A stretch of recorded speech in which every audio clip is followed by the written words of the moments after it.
Lucien Vailmont had just fallen down the stairs. His immortal body lay broken against blood-streaked marble, but his mind was sharp as ever, and he chose to remain perfectly still. What this ancient vampire king didn't expect was that in the next few moments, he would hear something from the human maid he'd barely noticed that would crack open 1,000 years of ice around his heart. When Alara Moonveil found him with his terrified twin heirs sobbing in the shadows, she did something so unexpected that the most feared creature in Crimson Hollow would finally understand what he'd lost in a centuries of ruling through terror. Before we continue, subscribe to follow this journey through Crimson Hollow. Leave your thoughts and tell me, do you believe immortals can learn to love? The council meeting had been more contentious than usual. Lucien Vailmont gripped the obsidian throne's armrests until his knuckles went bone-white. Lord Theron's voice still echoed in his mind as he descended the ancient marble stairs of Crimson Hollow's fortress. They wanted expansion. They wanted war. They always wanted blood, and they always used the kingdom's strength as justification. Lucien didn't even notice the loose stone on the third step from the bottom. His attention was fractured between duty and something darker, an emptiness he refused to name. His foot caught the edge. His body was thrown forward. His crown flew from his head, spinning through the air like a dying star. The world tilted in slow motion. The impact against the blood-streaked marble was devastating. His skull struck stone, his shoulder absorbed the brutal collision, and something cracked. Rib? Collarbone? Pain lanced through centuries-old bones. For several seconds, Lucien lay stunned. He blinked, focusing past the spinning chandelier of iron and crystal above. His entire body throbbed, but he could feel everything. Fingers flexing, legs responding, nothing permanently damaged. Immortality made him resilient. Perhaps bruised ribs, perhaps a concussion by human standards, but nothing his undead body couldn't repair by dawn. Then he heard it, hurried footsteps echoing from the upper gallery. Light, quick, human. Alara, the maid. She must have heard the crash. And suddenly, Lucien had a thought he couldn't fully explain. A dark curiosity. An impulse born of 1,000 years of suspicion. He closed his eyes. He let his breathing slow. He went perfectly still. He would pretend unconsciousness and discover who truly cared when power was stripped away, who would kneel out of genuine concern, and who would simply follow protocol. Lucien Vailmont had always been a man, a creature, of absolute control. He controlled kingdoms, he controlled the night, he controlled fear itself. And now, ironically, he would even control his own vulnerability. The experiment had begun. The footsteps grew closer. Lucien kept his breathing deep, measured, deathly slow. He didn't open his eyes. He didn't move. Alara appeared in the great hall. He couldn't see her, but he felt her presence, warm, alive, mortal. He heard her breath catch. He heard her freeze mid-step, and then, a sound he didn't expect.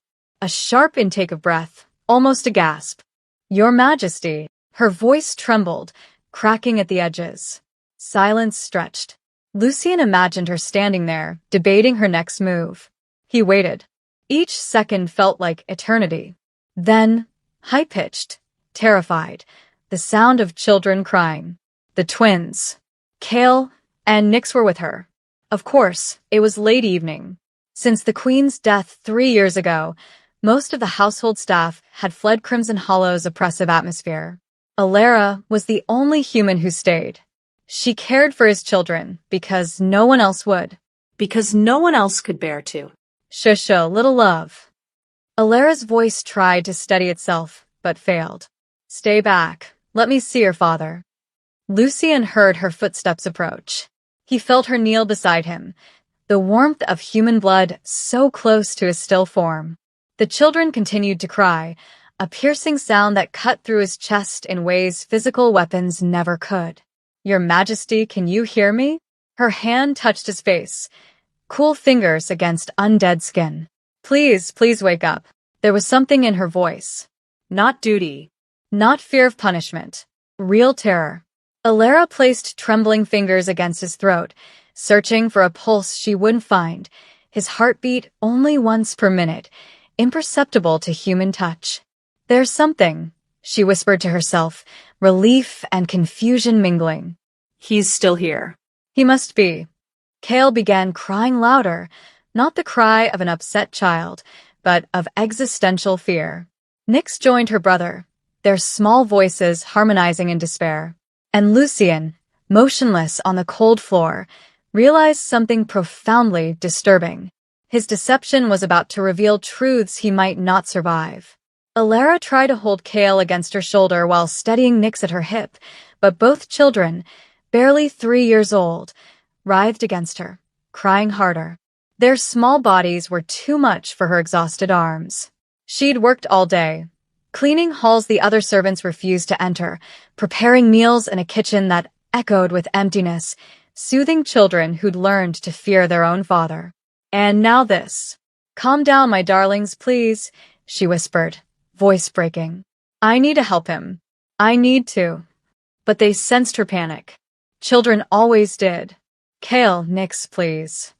Her voice cracked completely. Let me help your father. Let me. She looked around desperately. No guards nearby. No servants. No one who would dare approach the fallen vampire king without orders. She was alone. Completely alone with 2 terrified children and an unmoving immortal. I don't know what to do, Alara admitted to the empty hall, tears now streaming freely. Your Majesty, please give me anything. Move your hand. Open your eyes. Anything at all. She leaned closer, twins still clutched to her chest. A tear fell from her face onto Lucien's cheek. He felt the warm liquid trail down his temple. It was real. Her desperation was completely, devastatingly real. I should have known. Alara began murmuring, her voice thick with irrational guilt. I heard you descending. I heard your footsteps, heavier than usual. I should have come down. I should have checked on you. Lucien felt something cold twist in his chest. She was blaming herself for an accident that had nothing to do with her, for a fall he'd chosen to exploit. Nyx let out a particularly sharp wail, tiny fists grabbing at Alara's dress, and the maid had to adjust her grip. The little girl reached out one small hand toward her father's still form, fingers stretching toward silver hair she'd never been allowed to touch. But Alara held her back, protective even now. My love, I know you're frightened. So am I.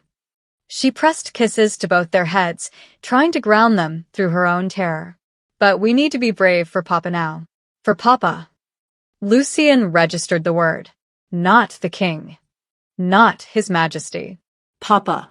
As if they were family. As if this human servant belonged in the same sentence as his bloodline. But they weren't family. He'd made that explicitly clear. Alara was on staff.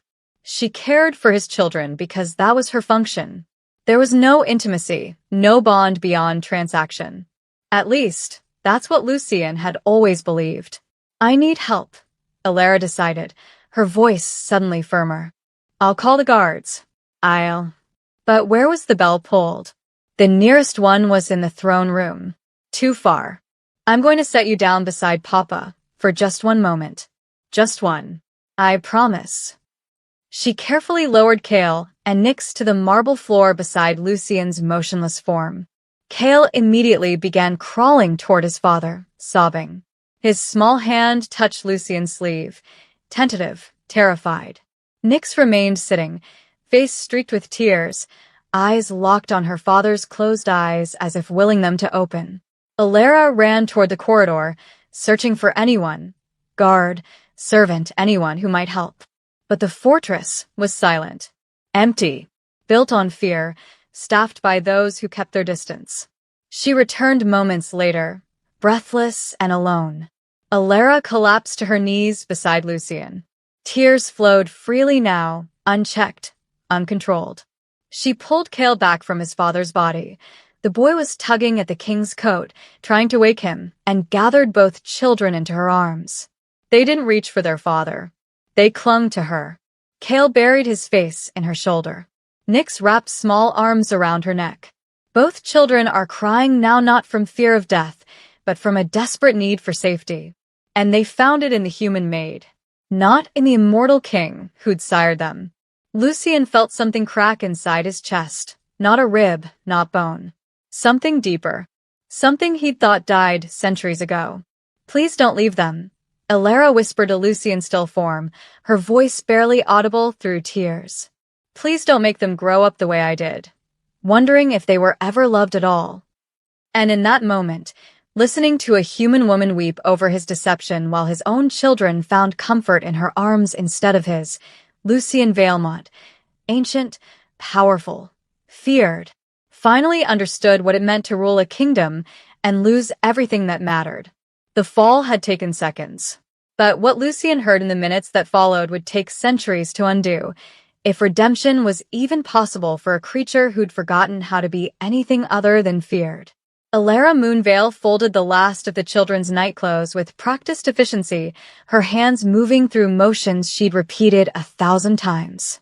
The nursery was quiet, Kale and Nyx finally asleep after an hour of bedtime resistance. She should have felt relief. Instead, she felt the familiar weight of Crimson Hollow's silence pressing against her chest like a physical thing. The castle was always silent. Not peaceful. Silent. There was a difference. She moved to the window, gazing out at the moonlit courtyard below. Somewhere in the fortress, the vampire king was conducting his endless affairs of state, councils, blood tributes, declarations that echoed through halls no one dared walk. Elara had been here 6 months. She'd learned quickly. Keep your head down, speak only when spoken to, and never, ever meet the king's eyes directly. She was the only human servant left. The others had fled within weeks of Queen Isidora's death 3 years ago. They'd cited the oppressive atmosphere, the children's unnatural stillness, the way shadows seemed to move independently in corridors. But Elara knew the real reason: fear. Not of vampires, of working for one who ruled through terror rather than respect. She should have left too. Any sane person would have. But then she'd met Kale and Nyx, 3 years old, motherless, and so desperately starved for warmth that they'd clung to her apron the first time she'd smiled at them. And Elara understood what it meant to be a child surrounded by cold stone and colder hearts. She'd lived it herself. A soft whimper came from Nyx's crib. Elara crossed the room instantly, her hand gentle on the little girl's back, humming a lullaby her own mother had sung lifetimes ago. The child settled, sighing in her sleep. "I won't leave you," Elara whispered. "I promise." It was a promise she'd made every night for 6 months. A promise that kept her trapped in a fortress, where her mortality was a constant liability, where one misstep could mean death, where the crash echoed through the castle like thunder. Elara's head snapped toward the door. That sound, violent, final, had come from the main staircase. Her heart hammered against her ribs. A fire? Intruder? Structural collapse? She moved to the nursery door, listening. Silence. Then nothing. No shouting guards. No rushing footsteps. No alarm bells. Just terrible, consuming silence. Someone fell. The thought struck her with cold certainty. Someone had fallen down those ancient marble stairs, and in a castle staffed by creatures who could heal from almost anything, that could mean. Her breath caught. The king. He'd been descending from the council chambers. She'd heard his footsteps earlier, heavier than usual, distracted. And now this. Elara looked back at the sleeping children. The protocol said she should stay here, lock the door, and wait for instructions. Protocol said a human servant had no business investigating. Protocol said survival meant invisibility. But if something had happened to the king, if he was injured or... These children cannot lose another parent. The thought propelled her forward before logic could intervene. Elara slipped into the corridor, her heart racing. Every shadow felt predatory. Every echo sounded like an approach. She was prey moving through a predator's domain, and her human instincts screamed at her to run in the opposite direction. But she moved toward the staircase anyway. When she rounded the final corner, her breath stopped. Lucian Valemont lay crumpled at the foot of the marble stairs like a broken doll. His silver hair, always so perfectly arranged, spilled across blood-streaked stone in a way that looked almost obscene in its disorder. His crown had rolled several feet away, coming to rest against the base of a column. One arm was twisted beneath him at an unnatural angle. Blood. There was so much blood. Your Majesty. The words tore from her throat before she could stop them.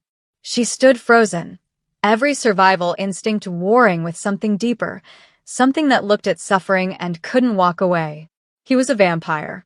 He was immortal. He was the creature every human in the realm feared. But he was also a father lying motionless while his children slept upstairs. Alara's feet moved. 1 step. 2. She dropped to her knees beside him, her hands shaking so violently she could barely extend them. Your Majesty, can you hear me? No response. His eyes were closed, his face unnaturally still. Did vampires breathe? She couldn't remember. She'd never been this close to him. Never been allowed this close.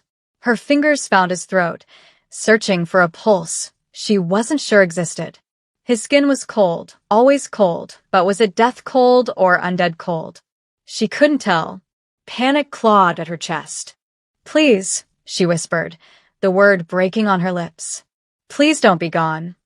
Not you too. The thought surfaced unbidden, dragging memories with it. Another body, another pool of blood, another moment when she'd been too late. Her father, lying in their burned village, while she'd hidden like a coward. She'd been 12. She'd promised herself she'd never freeze again. Never be useless again. I'm here, Alara said, her voice steadier now, as if speaking could make him hear. Make him stay. I'm right here. You're not alone. She pressed her palm flat against his chest, searching for any sign of life. Heartbeat, breath, anything. There, something. Faint. Almost imperceptible. But there. Relief flooded through her so powerfully she nearly sobbed. You're still here, she breathed. Thank God, you're still here. She should call for help. Guards. Council members. Someone with authority. But the nearest bell pull was 2 corridors away, and the fortress was always so empty, so deliberately understaffed. What if she left and he? What if he woke alone and injured? What if he didn't wake at all? Alara made her decision in a heartbeat. She pulled off her apron, folding it carefully beneath his head as a makeshift pillow. She checked his limbs. Broken? Perhaps. She couldn't tell with vampires. She looked for the source of the blood, a gash above his left temple, already clotting. I'm staying, she told him, her hand resting lightly on his shoulder. I'm not leaving you alone like this. I don't care if it breaks protocol. I don't care if... A sound cut through her words. Distant. High-pitched. Terrified. Crying. Alara's head whipped toward the upper gallery. No. No. She'd closed the nursery door. She'd made sure they were asleep. But the crash must have woken them. The silence afterward must have terrified them. Kale? Nix? She called out, her voice cracking. The crying grew louder, closer. Small footsteps echoing on stone. And then they appeared at the top of the staircase. 2 small figures in white nightclothes, holding hands, descending toward their father's broken body with tears streaming down their faces. Alara's heart shattered. No, darlings, stop, don't come down. But they were already running, already crying, already seeing what no child should see. Their father motionless, their protector kneeling in blood, their world collapsing for the second time in their short lives. Alara rose instinctively, positioning herself between the children and their father's body, not to hide it, but to catch them. To be the barrier between terror and despair. To be what she'd needed when her own world burned. I've got you, she whispered as they crashed into her arms. I've got you both. I'm here. And behind her, still motionless on blood-streaked marble, the vampire king listened to every word, every sob. Every promise made by a human woman who had every reason to run, and chose to stay. Kale reached Alara first, always the braver of the twins, though bravery and recklessness often looked the same at 3 years old. He crashed into her with enough force to nearly knock her backward, his small fists clutching her dress with desperate strength.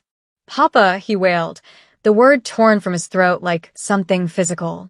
"Papa's bleeding. Papa's." Nyx followed a heartbeat later, quieter but no less terrified. Where her brother was fire, she was water, tears streaming silently down her pale cheeks, her dark eyes wide with a horror too large for her small body to contain. She didn't speak. She simply attached herself to Alara's other side, trembling. From his position on the marble floor, Lucian registered every detail through closed eyelids. His son's voice, his daughter's silence, the way both children moved with practiced synchronicity, not toward him, but toward her. "Shoo, darlings, I need you to breathe," Alara murmured, gathering them both against her chest. She positioned herself carefully, deliberately blocking their direct line of sight to Lucian's body. "Breathe with me. In and out. That's it." Kale tried to push past her, his 3-year-old determination colliding with adult reality. "Let me see him. I need to see." "Not yet, love. Not yet." Alara's arms tightened around him, not restraining, but anchoring. "Give me one moment. Just one." But Kale's grief was transforming into something sharper. His small hands pushed against Alara's shoulders, his voice rising to a pitch that cut through the hall like broken glass. "He's mean. Papa's always mean, and now he's. The words dissolved into sobs. "It's his fault. He made the bad people angry, and now he's hurt, and it's his fault." Each word landed in Lucian's chest like a blade. Mean. His fault. Always mean. Was that how his sons saw him? Not as a protector, not as a father, as the source of danger itself. Nyx finally spoke, her voice barely a whisper. "Is Papa going to die like Mama?" The question hung in the air like smoke. Alara's breath caught. Lucian heard it, felt the momentary paralysis in her body. She pulled both children closer, and when she spoke, her voice carried a weight that suggested she'd asked this question herself once. "No, sweetheart. No." "Your papa is very strong. Stronger than anyone I know." "But he's not moving," Nyx whispered. Mama stopped moving too. Lucian felt something crack deeper. His daughter, barely 3, had already learned that stillness meant death, that parents could vanish, that safety was temporary. What had he done to them? "Look at me," Alara said gently, tilting Nyx's face upward. "Both of you, look at me." Kale's sobs quieted to hiccups. Nyx's dark eyes, so like Lucian's own, locked onto Alara's face as if she were the only solid thing in a tilting world. "Your papa's hurt, yes. But he's not leaving you. Do you understand? He would never." Her voice caught, and she corrected herself with careful honesty. "He may not show it the way we wish, but he would fight armies to keep you safe." "He doesn't love us," Kale said flatly, his young voice carrying a certainty that no child should possess. "He never holds us. He never plays. He just gives orders and looks angry." Lucian wanted to move, to speak, to shatter this wretched deception and explain. Explain what? That the boy was wrong. He couldn't. Because Kale wasn't wrong. "Oh, little one." Alara pressed a kiss to Kale's forehead, then Nyx's. "Your papa loves you more than the entire kingdom. But sometimes people forget how to show love when they've been hurt too much themselves." "Papa got hurt?" Nyx asked, confused. "Not tonight. A long time ago."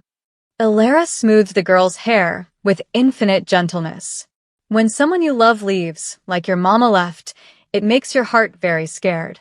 And your papa's heart has been scared for a very long time." Lucian felt his jaw clench involuntarily. "Stop. Stop speaking about him. As if you understand. He's not scared," Kale protested, but with less conviction. "He's the vampire king. He's not scared of anything." "Everyone is scared of something," Alara said softly. "Even kings. Especially kings."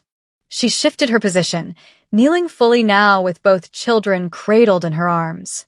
Lucian watched through barely parted eyelashes as she became their entire world, her body their fortress, her heartbeat their rhythm, her presence their proof that someone would catch them if they fell. The jealousy that ripped through Lucian was instant and irrational. That should be me. But it wasn't. It had never been. He'd kept his distance, convinced that closeness bred weakness, that affection compromised authority. He'd ruled his children the way he ruled his kingdom, through power, through expectation, through the cold enforcement of legacy. And they'd learned to fear him, not respect. Fear. Will you stay with us? Nyx whispered against Alara's shoulder. If he doesn't wake up, will you stay? I'll stay, Alara promised immediately. I'll stay as long as you need me. Both of you. Always. Kale's next words destroyed something fundamental in Lucian's carefully constructed identity. I wish you were our mama instead. Silence crashed down like a physical weight. Alara's breath hitched. Kale. You're nicer. You're warm. You don't make us scared. His small voice carried a plea that had nothing to do with the present moment and everything to do with 3 years of accumulated loneliness. Please be our mama. Please. I can't replace your mother, sweetheart. Alara's voice broke slightly. And I can't replace your father either. But I can love you. I can be here. I can. Then love us, Kale begged, his arms tightening around her neck. Please just love us, because Papa doesn't know how. Nyx nodded against Alara's chest, silent agreement in child form. And Alara, this fragile human woman who had every reason to maintain professional distance, who could die tomorrow simply for existing in this castle, made a choice that would change everything. I already do, she whispered. I already love you both more than anything in this world. The twins burrowed deeper into her embrace, their crying finally quieting to exhausted whimpers. They didn't look at their father's motionless form. They didn't reach for him. They didn't call his name. They simply held on to the woman who'd taught them what safety felt like. And Lucian Valemont, ancient and powerful and feared across the realm, lay on cold marble and finally understood the full measure of his failure. He'd built a kingdom of terror, and lost his children to a human maid who'd simply offered them kindness. The twins had finally exhausted themselves into sleep, their small bodies curled against Alara like birds seeking shelter from a storm. She held them for several minutes longer, feeling their breathing slow and deepen before carefully, so carefully, laying them on a nearby cushioned bench. She draped her shawl over them both, tucking the edges around their small forms. Then she returned to Lucian. Alara knelt beside the vampire king once more, this time with a strip of cloth torn from her underskirt and a pitcher of water she'd retrieved from a side table. The blood on his temple had dried to a dark crust. She dampened the cloth and began cleaning the wound with movements so gentle they barely qualified as touch. I don't know if you can hear me, she said quietly, her voice pitched low so as not to wake the children. I don't know if you're still in there somewhere, but I'm going to talk anyway, because I think you should know some things, just in case. She pressed the cloth carefully along his hairline, removing blood with practiced efficiency. Lucian felt every whisper-soft touch, heard every word filtered through shame that was rapidly becoming unbearable. I came to Crimson Hollow 6 months ago. You probably don't remember. You barely looked at me during the interview. Your steward handled everything. She rinsed the cloth, wrung it out. I needed work, desperately. No one else would hire me. Her hands paused on his face. I'm from Ashenvale. Or I was. There's nothing left of it now. Her voice remained steady, but Lucian heard the effort it took. Rogue vampires attacked when I was 12. Not soldiers. Not your soldiers. Just hungry ones. Feral ones. The kind that don't ask questions before they burn villages to find hidden livestock. She resumed cleaning, moving to his other temple. My father barricaded me in the root cellar. Told me not to make a sound no matter what I heard. And I didn't. I stayed silent while I heard screaming. While I smelled smoke. While everything went quiet, the cloth stilled against his skin. When I finally came out, everyone was gone. Dead or taken, I never found out which. The village was ash. I was alone, 12 years old, and completely alone. Lucien wanted to speak, to tell her he'd hunted the feral clans, executed dozens for exactly these crimes. But the words stayed locked behind his deception. I learned to be afraid of vampires that night, Elara continued. Learned that your kind could take everything in minutes. I learned that I was prey. She began cleaning the blood from his collar, her movements methodical. So, when I heard about the position here, human maid in the Vampire King's fortress, every instinct screamed at me to refuse. But I came anyway. You want to know why? She looked at his closed eyes as if expecting an answer. Because I was starving. Because I'd been turned away from 20 positions for being too damaged or too frightened, or simply for having a Shenbale listed as my birthplace. Because I had nothing left to lose. Her voice dropped to a whisper. I thought if vampires were going to kill me eventually, at least I'd die with a full stomach. Lucien felt each word like a physical blow. The first week, I was terrified of you. You're exactly what I feared, powerful, cold, dangerous. You move through these halls like death itself. Your presence makes the air feel thinner. She folded the cloth carefully, setting it aside. But then I met your children. Her expression softened in a way Lucien could sense even without seeing. Kale and Nyx were so small, so quiet. They barely spoke above a whisper. They flinched at loud noises. And they watched you the way I used to watch the tree line, waiting for danger to emerge. She smoothed his hair back from his forehead with unexpected tenderness. I saw myself in them. Children who'd learned too early that the world was cruel. That parents could disappear. That love was something that happened to other people, not them. Her voice grew thick. And I thought, maybe I can't save myself from what happened. But maybe I can save them from becoming what I became. So I stayed. Not for the position. Not for safety. For 2 children who needed someone to prove that not everyone leaves. Alara's hand rested lightly on Lucien's shoulder. You probably think I'm foolish. A human getting attached to vampire heirs. Breaking every boundary between servant and family. She laughed softly, bitterly. Maybe I am. But they're mine now, in the way that matters. I'd die for them. I'd kill for them. Her voice broke. I'd even stay in this terrifying castle with a king who looks at me like I'm invisible, if it means they feel loved. Lucien's chest constricted. Invisible. That's how she felt. How she'd always felt. I don't think you're evil, Elara said suddenly, as if confessing something forbidden. I know I should. I know what people say, that you're cruel, merciless, that you rule through fear because you enjoy it. But I don't believe that. She traced the edge of his collar absently, adjusting it. I think you're broken. Like me. Like your children.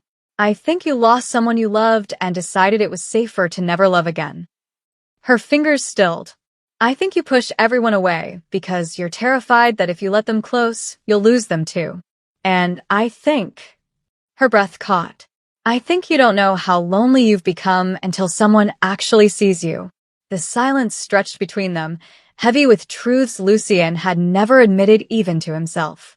I'm sorry, Elara whispered finally, and the words shattered something in Lucien's carefully maintained control. I'm sorry I couldn't make you trust me. I'm sorry I couldn't help you before this happened. I'm sorry. Her voice cracked completely. I'm sorry I wasn't enough to make you want to be present for them. For Kale and Nyx. They needed their father, and all I could give them was a broken substitute who's too damaged to be a real mother and too mortal to protect them from what's coming. She bowed her head, and Lucien felt something wet drop onto his hand. Tears. She was apologizing. For his failures. For his choices. For the life he'd forced upon his children by refusing to be the father they needed. She was carrying guilt that belonged entirely to him.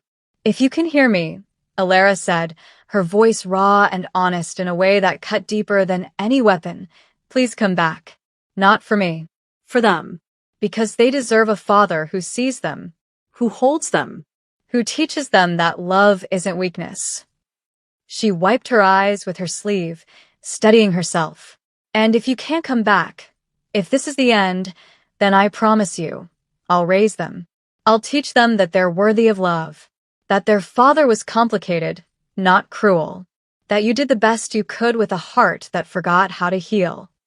Lucien lay motionless, listening to a human woman defend him to his own unconscious form. Listening to her take responsibility for his sins. Listening to her love his children with an intensity he'd forgotten was possible. And for the first time in centuries, the Vampire King felt something more devastating than shame.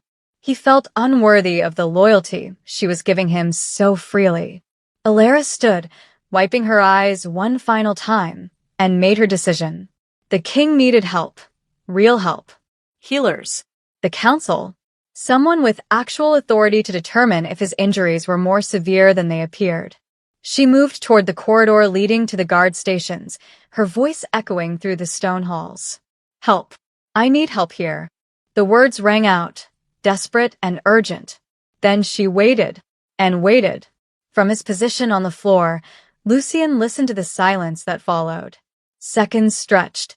Where were the guards? The night watch should have been stationed at every junction. His personal guard should have been mere moments away. Finally, footsteps. But slow. Cautious. 2 guards appeared at the corridor entrance, their expressions wary rather than alarmed. They took in the scene, their king on the floor, blood on marble, a human maid standing over him, sleeping children on a bench. They didn't rush forward. They stopped at the threshold. What happened? The taller one asked, his tone suggesting he was questioning a suspect rather than responding to an emergency. Alara stared at him, incredulous. What happened? The king has fallen. He's injured. I need. How did this occur? The second guard interrupted, his hand resting meaningfully on his sword hilt. Were you present when His Majesty fell? The implication hung in the air like poison. Lucien felt cold rage building beneath his carefully maintained stillness. They thought she had done this. They were interrogating her instead of helping him. I heard the crash from upstairs, Alara said, her voice tight with barely controlled frustration. I came down and found him like this. That's all. Now will you please? Protocol requires we secure the scene before moving to His Majesty, the tall guard said, exchanging a glance with his companion. We'll need to summon the council. Determine the circumstances. Perhaps you should wait in your quarters while we... He could be dying. Alara's voice cracked with disbelief. Your king is lying on cold marble with a head wound, and you want to follow protocol? We have our orders, the guard replied stiffly. In any situation involving His Majesty's person, we must. Then get someone who can help him. Alara shouted, her composure finally breaking. Get a healer. Get the council. Get anyone who actually cares whether he lives or dies. The guard shifted uncomfortably, but made no move toward Lucien. From deeper in the castle, voices echoed. More guards, courtiers drawn by the commotion. But they approached with the urgency of people investigating a curiosity, not responding to a crisis. Lord Theron appeared first, his aristocratic features arranged in an expression of mild concern rather than alarm. He assessed the scene with the detachment of someone viewing a painting. How unfortunate, he murmured. Guards, has the physician been summoned? We were establishing the circumstances first, my lord, the tall guard replied. Ah, yes. Proper procedure. Theron nodded slowly, as if considering a chess move. Though perhaps we should. Perhaps you should stop talking and actually help him. Alara's fury finally exploded. She turned on the assembled vampires with a fierceness that made several step back.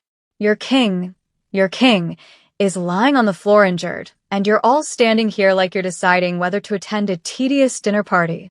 Mind your tongue, human, Theron said coldly. You forget your place. My place. Alara laughed, a sharp, bitter sound. My place is apparently the only one who gives a damn whether he lives or dies. She whirled toward the guards, her mortal fragility suddenly irrelevant in the face of her rage. You. Fetch the physician. Now. She pointed at the tall guard. You. Find blankets and bring them here immediately. And you. She fixed Theron with a glare that would have been impressive even from someone who wasn't hopelessly outmatched. You can either help or get out of my way, but I'm done watching all of you treat your king like an inconvenience. The hall went silent. A human maid had just given orders to vampire nobility. It should have resulted in her immediate arrest. Her execution. But something in her stance, the protective fury, the absolute conviction, made the guards hesitate. Made Theron pause. Made everyone present recognize something they'd forgotten existed in Crimson Hollow. Someone who actually cared. From the floor, Lucian felt the full weight of revelation crushing down on him. His court, his carefully selected, powerful, loyal court, had responded to his fall with suspicion, delay, and bureaucratic indifference. They'd followed protocol while he bled. They'd debated procedure while he lay helpless. No one had rushed to his side. No one had demanded immediate action. No one had shown even a fraction of the desperate concern Alara had shown in her first moment of discovering him. They feared him. They obeyed him. They served the crown. But not one of them loved him enough to simply care. I said now, Alara repeated, her voice dropping to something dangerous despite her human vulnerability. The tall guard finally moved, turning toward the physician's quarters. The second retrieved blankets from a nearby chamber. Even Theron stepped back slightly, as if reassessing the situation. But their movements were reluctant. Obligatory. They acted because a human had shamed them into it, not because their king's life held value beyond political necessity. Alara returned to Lucian's side, kneeling once more, checking his pulse point with trembling fingers. She adjusted his position slightly, trying to make him more comfortable, muttering under her breath about incompetence and cowardice. Behind her, the twins still slept, trusting her protection completely. And Lucian finally understood the true measure of his isolation. He'd built a kingdom where power commanded obedience, but inspired no devotion. Where his subjects would debate procedure while he died. Where his own court valued protocol over his life. He'd created a realm where the only person who would fight for him, who would rage at trained warriors and powerful nobles on his behalf, was a traumatized human maid who'd been invisible to him 6 months ago. The physician finally arrived, moving with professional efficiency, but no particular urgency. He examined Lucian with clinical detachment, muttering observations to his assistant. Superficial head wound. Possible rib fracture. Nothing life-threatening for one of our kind. He glanced at Alara dismissively. The king will heal within hours. There was no need for such dramatics. Alara's jaw clenched, but she said nothing. She simply remained at Lucian's side, her hand resting protectively on his shoulder, as if even now she expected the court to abandon him again. And watching through barely opened eyes, Lucian realized she was right to expect it. His kingdom was a beautiful, powerful shell. And it was completely, devastatingly hollow. I'm taking the children back to the nursery, Alara announced suddenly, her voice carrying an edge that brooked no argument. When His Majesty wakes, tell him. She paused, looking at Lucian's face one more time. Tell him someone was here. Someone stayed. She gathered the sleeping twins carefully, one in each arm, and walked past the assembled court with her head high. None of them stopped her. None of them thanked her. They simply watched as the only person who'd shown genuine concern disappeared up the stairs. And Lucian lay surrounded by his powerful, loyal, utterly indifferent kingdom. Alone. Alara made it halfway up the main staircase before Kale woke. The boy stirred against her shoulder, momentarily disoriented, then memory crashed back with devastating clarity. His small body went rigid in her arms. Papa, he whispered. Then louder. Papa. Nyx jolted awake at her brother's cry, and within seconds both children were struggling against Alara's grip, trying to see back down to the hall where their father lay surrounded by indifferent courtiers. No, darlings, we need to. Let me go. Kale thrashed with surprising strength. I need to see him. What if? His voice broke into sobs that came from somewhere deeper than a 3-year-old should be able to access. Nyx joined him, her quiet tears transforming into wails that echoed through the stone corridor.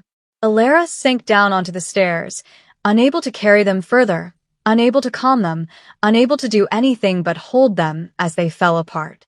He's going to die. Kale sobbed against her chest. Like Mama.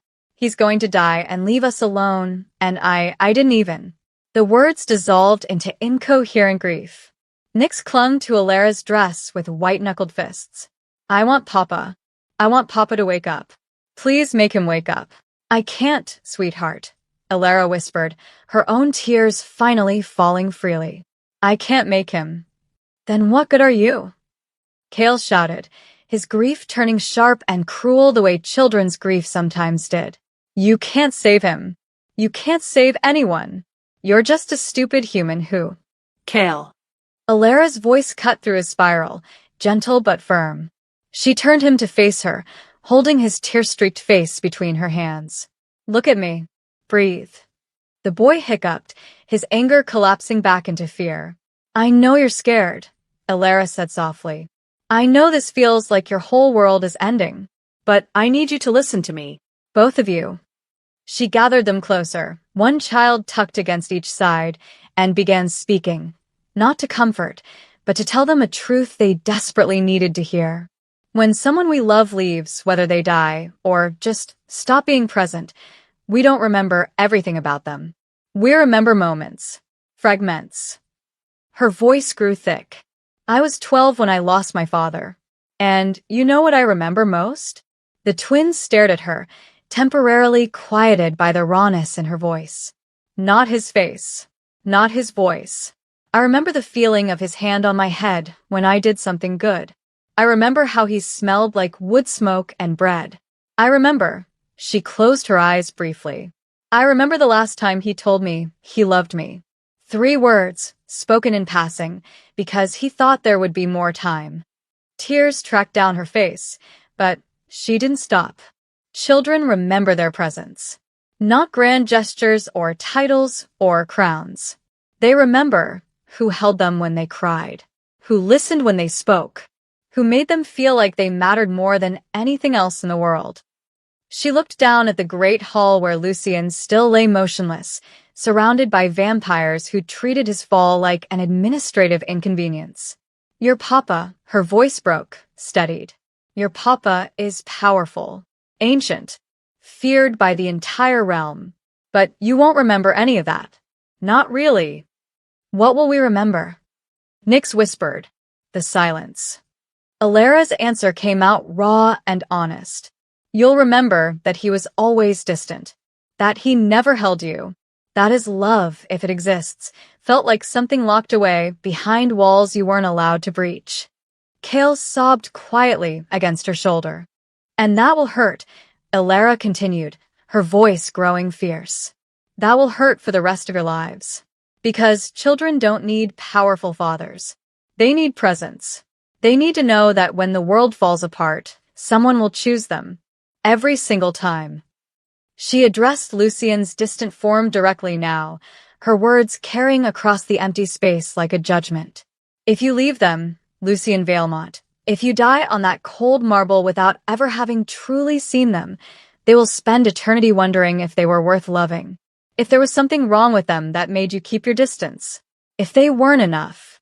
Her voice rose, trembling with emotion she could no longer contain. They will become what I became, people who expect abandonment because they learned early that love is conditional and fleeting. They will build walls because you taught them that closeness means pain. They will rule through fear because you never showed them that power and compassion can coexist. Tears fell onto the twins' hair as Alara held them tighter. You are breaking them, Your Majesty. Not with cruelty. Not with violence. But with absence. With silence. With the choice to remain distant when all they needed was for you to kneel down and see them as more than heirs to your throne. In the great hall below, Lucien felt every word like a blade through his chest. She was right. About everything.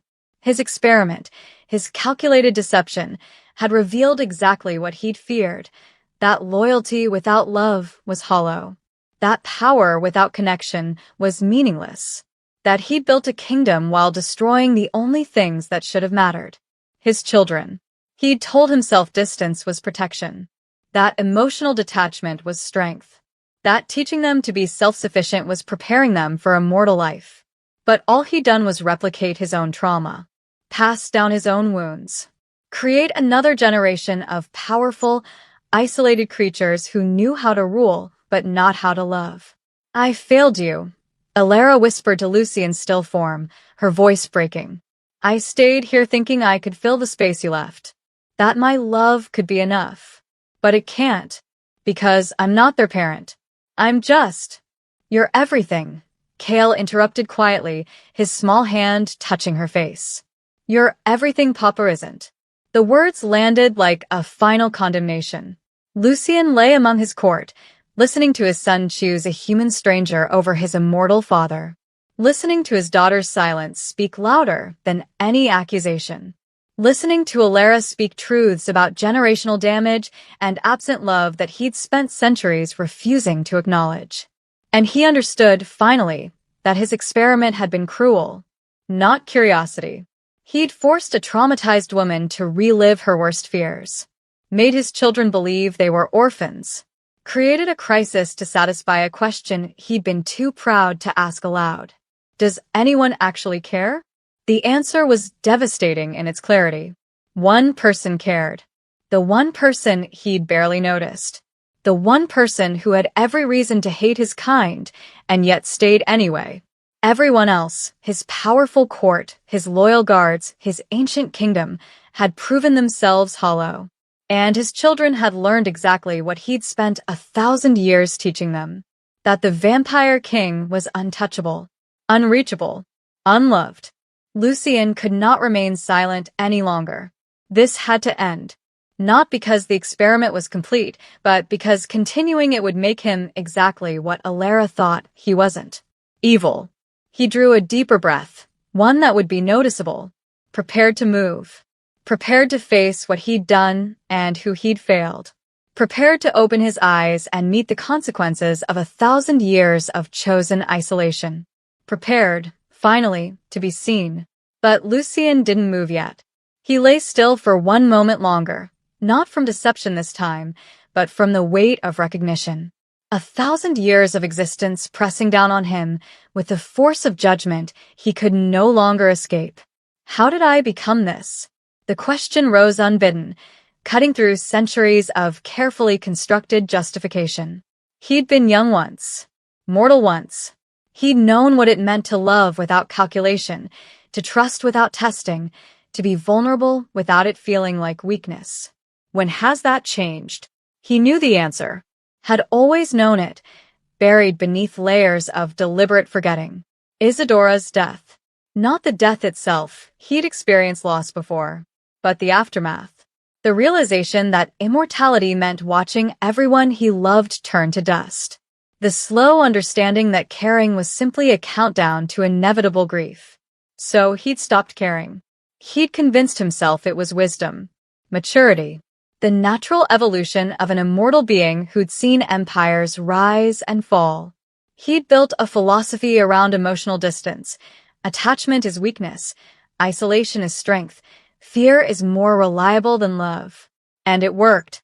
He'd created a kingdom that functioned perfectly, that obeyed absolutely, that feared him so completely that rebellion was unthinkable. But what had it cost? Lucien thought of his children's faces, not as he usually saw them during formal presentations or state occasions, but as he'd witnessed them tonight. Terrified, sobbing, clinging to a stranger because their own father had taught them he was unreachable. They don't know me. The thought was almost unbearable in its simplicity. 3 years. He'd had 3 years to show them that their father existed beyond the crown. 3 years to hold them, play with them, teach them that power and love weren't mutually exclusive. Instead, he'd maintained distance. Hired staff to do what he was too frightened to do himself. Told himself he was preparing them for the harsh realities of immortal rule when really he was just afraid. Afraid that if he let himself love them the way a father should, he'd break when the world eventually took them from him. Afraid that attachment would make him vulnerable again. afraid that being present meant risking the kind of devastating grief that had nearly destroyed him when Isadora died. So, he'd chosen preemptive abandonment. He'd left them first, emotionally, before life could physically separate them. And in doing so, he'd inflicted exactly the wound he'd been trying to avoid. Lucien felt shame more corrosive than any poison flowed through him. Because tonight he'd done something unforgivable. He'd turned a genuine crisis into manipulation. He'd watched Alara's trauma resurface. Watched her blame herself for circumstances beyond her control. Watched her weep over his body while believing he might die. And he'd chosen to let her suffer. Chosen to prolong his children's terror. Not to understand loyalty. To satisfy curiosity born of his own emotional cowardice. I manipulated grief for knowledge. The admission was devastating in its accuracy. He'd used Alara's compassion as a tool. Used his children's fear as an experiment. All to answer a question that shouldn't have needed answering in the first place. The fact that he'd felt compelled to test them at all revealed exactly how far he'd fallen. Lucien thought of Alara's words, "I think you're broken. Like me. Like your children." She'd offered him grace he didn't deserve. She defended him to his own children while he lay pretending. She'd taken responsibility for failures that were entirely his. And she'd done it all while carrying trauma that his kind, vampires, perhaps even his own soldiers, had inflicted upon her. She should hate him. She should have left his children to their fate the moment she found him on the floor. Instead, she'd stayed. Fought. Raged at guards and nobles on his behalf. Loved his children with an intensity he'd forgotten was possible. She'd shown him what he should have been all along. What do I do now? The question wasn't rhetorical. It was genuine. Desperate. He could open his eyes and return to being the vampire king. Powerful, distant, feared. He could pretend this had been a genuine accident. Maintain the walls he'd built. Continue ruling through terror, because at least terror was predictable. Or he could open his eyes as something else entirely. Not a king making a strategic decision. Not an immortal calculating political ramifications. Not a creature protected by centuries of emotional armor. Just a father who'd failed his children. Just a man who'd been given a chance, unearned and undeserved, to see exactly what his isolation had cost. The choice should have been impossible. Everything he'd built, everything he'd become, everything he'd told himself about strength and power and immortal wisdom, all of it pushed toward the first option. But lying on cold marble, listening to his son say, "You're everything Papa isn't," about a human maid. The choice was suddenly the easiest thing he'd ever made. He couldn't undo 1,000 years. Couldn't erase the damage he'd inflicted. Couldn't return his children's lost years or restore Alara's murdered family or rebuild trust that had never existed in the first place. But he could stop. Stop pretending emotional distance was strength. Stop ruling through fear and calling it order. Stop abandoning people who needed him and calling it preparation. He could try, however clumsily, however late, to become someone worthy of the loyalty Alara had shown him tonight. Not because he deserved it, but because his children deserved a father who was present. Because Alara deserved someone who recognized her courage instead of exploiting her compassion. Because a kingdom built on fear deserved the chance to be something better. Lucien took a breath, deep, deliberate, unmistakably conscious.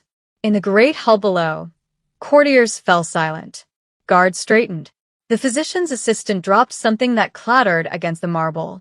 On the stairs above, Alara's words cut off mid-sentence. Lucien Vailmont prepared to face the consequences of his deception.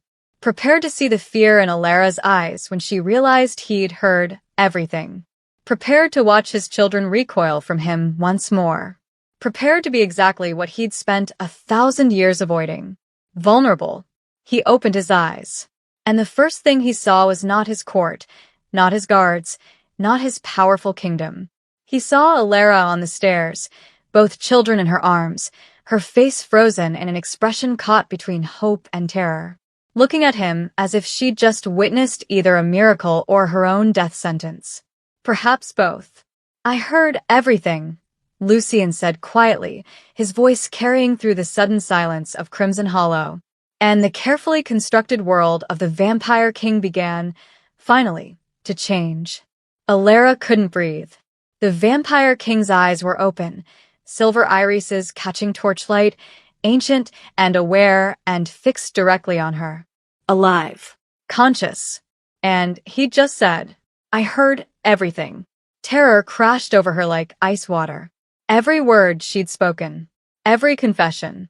Every moment she'd touched him without permission, spoken to him as if he were mortal, ordered his guards, defied his court.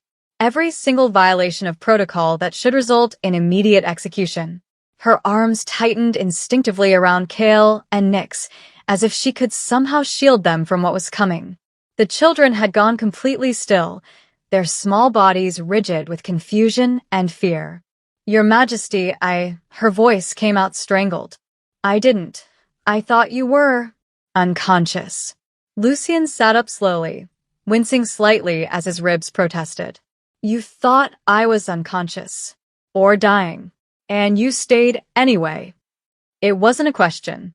It was a statement of fact that somehow sounded like an accusation. Alara's mind raced, searching for explanations, justifications, anything that might mitigate what she'd done. She'd touched the king, spoken to him without deference, called his court cowards, ordered his guards. She was dead. She had to be dead. I'm sorry, she whispered, the words automatic. I'm so sorry, I didn't mean to. Stop. Lucian's voice was quiet but carried absolute command. Please. Stop apologizing. He stood, movements careful, and the assembled court immediately dropped to their knees. Guards, courtiers, even Lord Theron, all of them bowing before their risen king. But Lucian didn't acknowledge them. His attention remained fixed on Alara, still frozen on the stairs with both children clutched against her chest. He took one step toward her. She flinched. The movement, tiny, involuntary, stopped him completely. Something passed across his face. Pain, perhaps, or recognition of exactly what he'd become to inspire such fear. I'm not going to hurt you, he said softly. I'm not going to punish you. I'm not, his voice caught. I'm not going to do any of the things you're currently imagining. You heard everything, Alara repeated, her voice barely audible. You were awake the entire time. Yes. You let me think. You let us all think. Yes. No justification. No explanation. Just acknowledgement. Alara felt anger beginning to cut through terror. The children were terrified. We thought you were dying. How could you? It was cruel. Lucian's interruption was firm, but not defensive. What I did was unforgivably cruel. I told myself it was curiosity, a test of loyalty, but it was manipulation of people who deserved better. He looked past her to where his children still clung to her, their faces pale and confused. Especially them, he added quietly. The admission hung in the air. The Vampire King, ancient, powerful, feared, confessing wrongdoing without caveat or excuse. The court remained frozen, clearly uncertain how to process what they were witnessing. I don't understand, Alara said carefully. Why would you? What did you hope to accomplish? Lucian's expression was unguarded in a way she'd never seen. Vulnerable, even. I wanted to know who would care if I fell. Who would mourn me? Who would, he stopped, seeming to struggle with the words. Who would show genuine concern when power was stripped away? And what did you learn? The question came out sharper than Alara intended. That I've built a kingdom of hollow loyalty. That my court values protocol over my life. That my own children find safety with a stranger because I've made myself unreachable. His voice dropped. And that the only person who fought for me tonight was someone I've barely noticed in 6 months. Alara stared at him, trying to reconcile the cold, distant king she'd served with this man standing before her speaking truths that should have remained unspoken. You are the heart of this household, Lucian continued. Not me. You've provided my children with everything I couldn't, warmth, presence, unconditional love. You've done the work I was too frightened to do myself. Your Majesty. Lucian. He said it firmly. When we're alone, when it matters, call me Lucian. Behind him, Lord Theron made a small sound of shock. The informality was unprecedented. Lucian finally turned to address his court, his voice carrying cold command. Leave us. All of you. Return to your quarters. We will discuss tonight's events tomorrow. Your Majesty, your injuries, the physician began, will heal, as they always do. Go. The court rose and departed, their movements stiff with confusion. Within moments, the great hall was empty except for Lucian, Alara, and the twins. The silence felt enormous. Lucian approached the stairs slowly, stopping several steps below Alara, deliberately positioning himself lower, less threatening. When he spoke again, his voice carried none of the royal authority from moments before. I'm asking you to stay. Not as a servant. Not as an employee. He paused, as if the next words required physical effort. As someone who can teach me how to be the father my children need. Someone who can show me how to. His voice broke slightly. How to love them without it feeling like a countdown to loss. Kale and Nyx had gone very still, listening with an intensity only children possessed. I'm not asking for forgiveness, Lucian continued. I don't deserve it. I manipulated your trauma. I frightened my children. I've been absent for years when I should have been present. He looked directly at Alara. But I'm asking for a chance. One chance to try to become someone worth the loyalty you showed me tonight. Alara felt tears threatening again. And if I say no, then you say no. His answer was immediate. And I'll arrange safe passage to anywhere you wish to go, with enough resources to live comfortably for the rest of your life. I won't trap you here through obligation or fear. Papa? Nyx's small voice broke the tension. Are you leaving? Lucian's attention shifted to his daughter, really seeing her, perhaps for the first time. No, little one. I'm staying. I should have said that years ago, but I'm saying it now. I'm staying. Promise? Kale asked, his voice thick with suspicion earned through years of absence. I promise. Lucian descended one more step, slowly lowering himself to sit on the marble stair. The position made him even with his children's eye level, no longer looming, no longer distant. Then he did something Alara had never witnessed in 6 months of service. He reached up and removed his crown. The ornate circlet of silver and blood rubies had seemed permanent, an extension of his identity rather than an object. But he lifted it from his head with steady hands and set it aside on the stair beside him.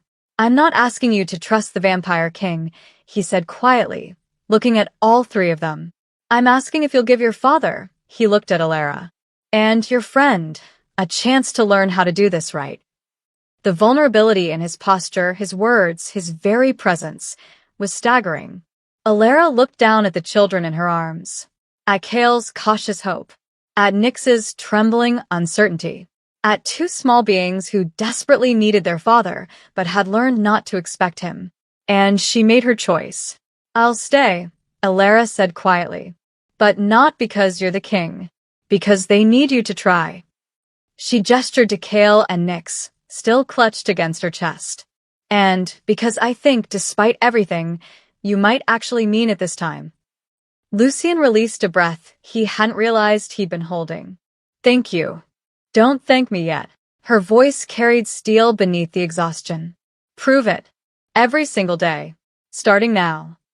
She descended the remaining stairs slowly, stopping just in front of him. Then she did something that would have been unthinkable hours ago. She held out Nyx toward him. The little girl tensed, her dark eyes searching her father's face with cautious uncertainty. Lucian's hands trembled slightly as he reached out, not with the practiced confidence of a king, but with the awkwardness of someone learning how to hold his own child for the first time in years. Nyx settled against his chest hesitantly, one small hand gripping his collar. She didn't relax completely, didn't melt into his embrace the way she did with Alara. But she didn't pull away either. Hello, little star, Lucian whispered, his voice rough with emotion. I'm sorry I've been so far away. Kale remained firmly attached to Alara, watching his father with guarded eyes. Lucian met the boy's gaze steadily. You don't have to trust me yet, he told his son. But I'm going to be here. Every day. Until you do. Promise. Kale's voice was small, fragile with the weight of too many broken expectations. I promise. Lucian shifted Nyx carefully, reaching out his free hand toward his son. Not demanding, just offering. And if I break that promise, you have permission to tell me exactly what you think of me. The corner of Kale's mouth twitched. Almost a smile. It was a start. The changes began small. Lucian attended breakfast with his children. Not as a formal obligation, but sitting beside them, learning what they liked to eat, what made them laugh, what frightened them. He was awkward at first. Centuries of emotional distance didn't evaporate overnight, but he showed up. Every morning, without fail. The twins began seeking him out. Tentatively at first, then with increasing confidence. Nyx would bring him her drawings. Kale would demand stories about the old wars, then fall asleep against his father's shoulder halfway through. Alara watched it unfold with cautious hope, ready to intervene if needed, gradually stepping back as Lucian proved himself capable of the work. Her role shifted. No longer just caretaker of abandoned children, but something more complex. Advisor. Conscience. The one person who would tell the Vampire King uncomfortable truths without fear of execution. The staff are still terrified, she told him bluntly one evening as they walked the fortress gardens while the twins played nearby. You can't undo 1,000 years of fear in 3 weeks. I know. Lucian watched Kale chase Nyx through the moonlit courtyard, their laughter echoing off ancient stone. But I can start. I've drafted new policies, fair wages, protection from arbitrary punishment, the right to leave employment without persecution. The court will resist. Let them. His voice carried quiet steel. I've ruled through fear long enough. It built an empire, but it created a wasteland. I'd rather have a smaller kingdom where people choose to stay than a vast one held together by terror. Alara studied him, still searching for cracks in the transformation, for signs this was performance rather than change. But 3 weeks of watching him with Kale and Nyx, reading to them at bedtime, comforting nightmares, learning to braid Nyx's hair with fumbling fingers, had shown her something she hadn't expected. He was genuinely trying. Not perfectly. Not without mistakes. But consistently, relentlessly trying. The council meets tomorrow, Lucian said, his gaze still on his children. I'm restructuring the court. Theron and 3 others are being removed from positions of authority. They won't accept that quietly. No.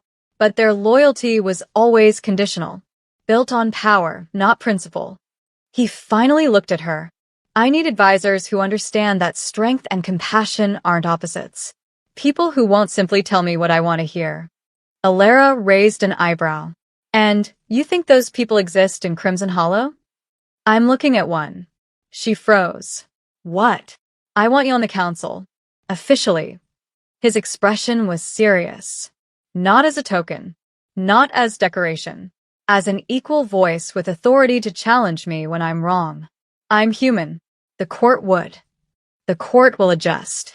Lucian's tone left no room for argument. Or they'll find employment elsewhere. I'm done surrounding myself with people who fear me too much to be honest. Alara was quiet for a long moment, watching Kale help his sister climb onto a low wall. You're serious? Completely. Then yes. She met his eyes. But I'm going to challenge you. Constantly.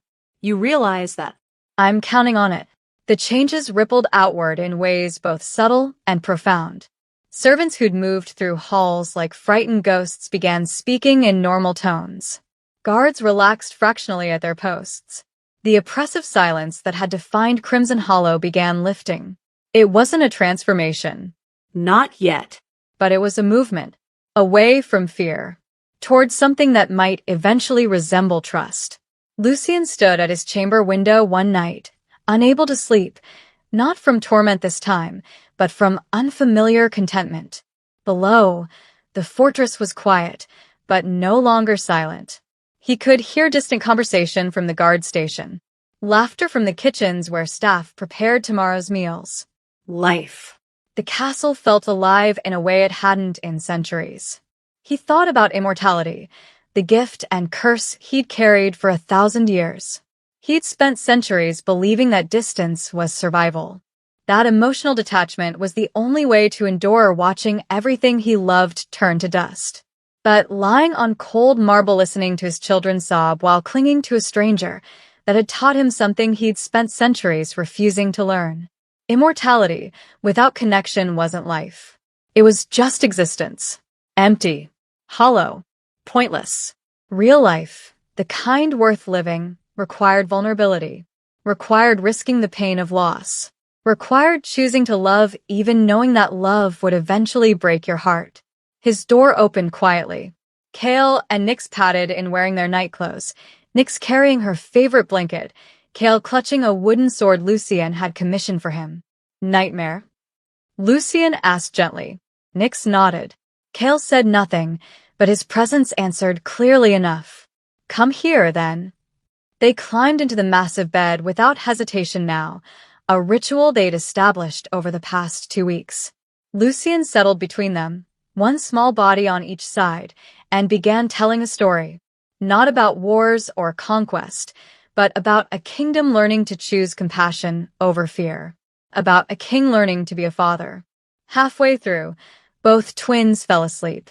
Lucien could have moved them back to their room. Should have by conventional parenting standards. Instead, he adjusted the blankets around them and let them stay.